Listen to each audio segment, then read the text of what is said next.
don't study Quran on your own. You'll get misguided.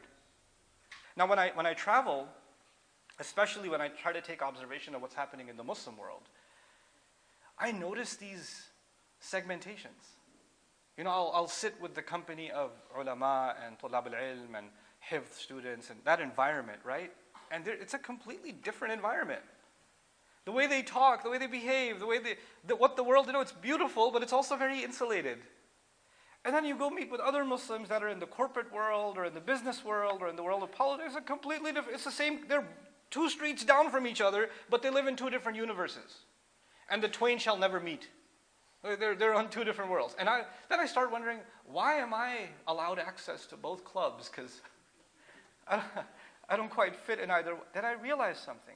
There is something that ties every believer together, and that's the word of Allah. That's actually the word of Allah. A lot of young men and women that are sitting here, some of you are married, some of you are going to be married, some of you are university students. Well, my advice to you, the reason I wanted to share this with you, is actually something that you can do that can change the way we as an ummah interact. And one commitment you can make in your life, practically make in your life, is that what you want to understand the Quran better. And you don't want to understand the Quran based on your own personal inclinations. And you don't want to understand the Quran in a closed-minded way either. You want to interact and deeply contemplate the word of Allah. And that pathway needs to be facilitated for the average Muslim. Every Muslim should have access to the word of Allah, access to an education that they can get even if they're full-time, even if they're a stay-at-home mom.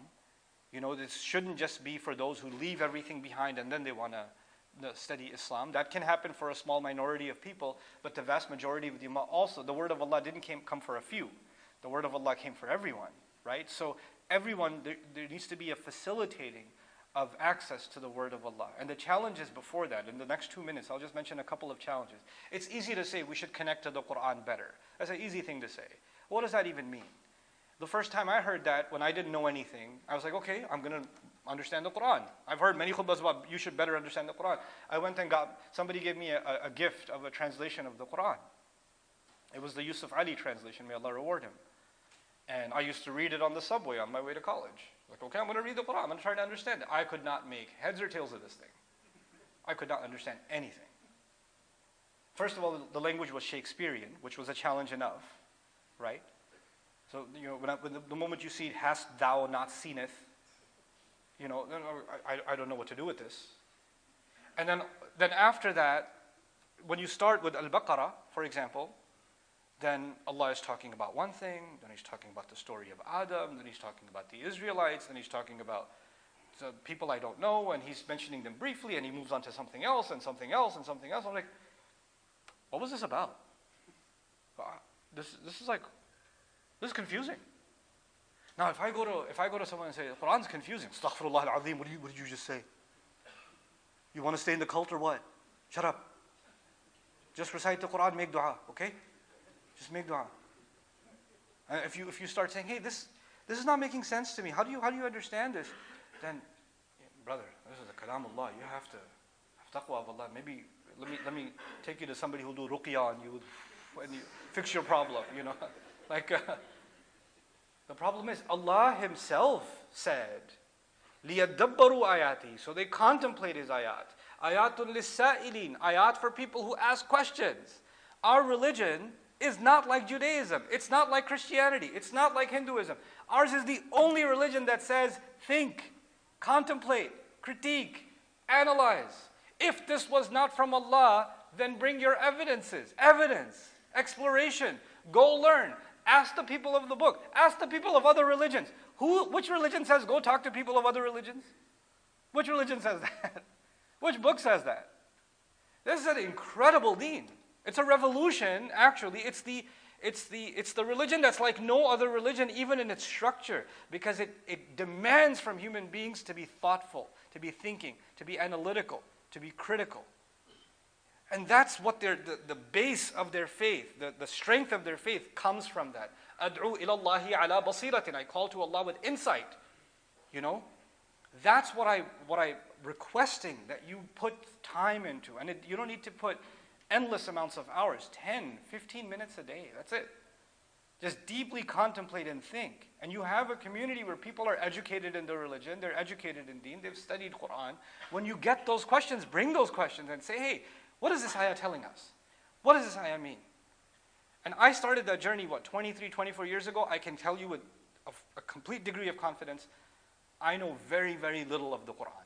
Very, very little of the Quran. And I'm not saying that out of some false humility. That's the reality of it. When you actually start studying the Quran, then you realize how much you don't know. How much you don't know. And it's such a fulfilling, rewarding experience to become a student of Allah's words. Because Allah's words are an endless ocean of wisdom. They're just an endless, it just keeps fulfilling you and fulfilling you. Some of you are health conscious, you eat healthy. Some of you are exercise conscious, you take care of your bodies. Some of you have very good sleep schedules, right? There are things you put in place that make sure that you're living a healthy, a good life. Well, there needs to be a spiritual regimen too, a Quran regimen that needs to become a part of that, as regular as brushing your teeth. Like, this is the time I'm going to give this to Quran and thinking about the Quran.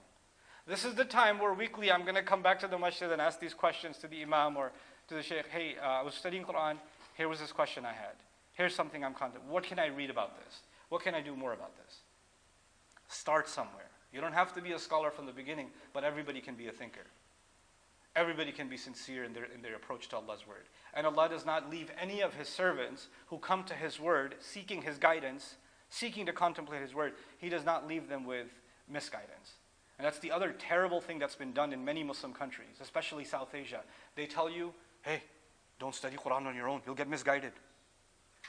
You have to go study from a scholar. Because if you're not a scholar, don't touch it. Really? Really? The religion that spread, did it spread with scholars? When the Abyssinians heard the Quran, did they sit with a scholar when they heard the Quran? Were the Meccans themselves scholars? When the jinns were hearing the Quran in Surah Al-Ahqaf, they passed by and heard ayat of Allah. Did they get an ijazah first? Did they go, hey, let me take a few courses in Usul al-Fiqh before I can hear this? They heard the Quran, they thought about it, they commented on it. Allah liked their comments so much, He put them in the Quran. He put that in the Quran. I don't dismiss the value of scholarship, but if you're going to make scholarship a gatekeeper from people thinking about the word of Allah, that is a crime against the book of Allah. That is a crime against the book of Allah. لا يعلمون الكتاب إلا أماني. You're making sure they remain the group that they don't know the book. The ummah has to know the word of Allah. The ummah has to ask questions about the word of Allah. And sometimes you will get the wrong conclusions. You will get the craziest ideas. And that's why you have to go to people that know better and say, hey, I had this crazy idea. And they'll say, yeah, that's crazy. Let me tell you why that's crazy. And you say, oh, okay. Yep, you're right. That was crazy. And that's how you refine. That's how you learn any subject, isn't it? You make mistakes, you get corrected. You make mistakes, that's why you get tested. When you get tested, any subject, when you have a test, the only answers you will never forget are the ones you got wrong. You know that? The one that got the red mark on from the teacher, that one cut you deep. You're never going to make that mistake again.